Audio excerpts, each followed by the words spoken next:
আমরা মহামৃত্যুঞ্জয় মন্দিরে এসেছি।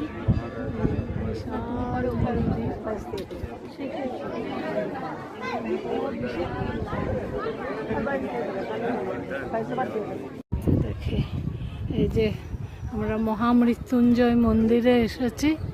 এই যে রুমা পূজার থালি নিয়ে আসছে।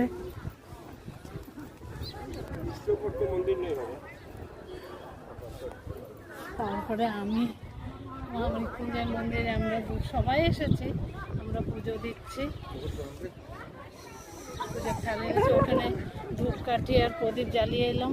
পাকাটা খুব গরম, এখন ভেতরে পুজো দিতে যাচ্ছি।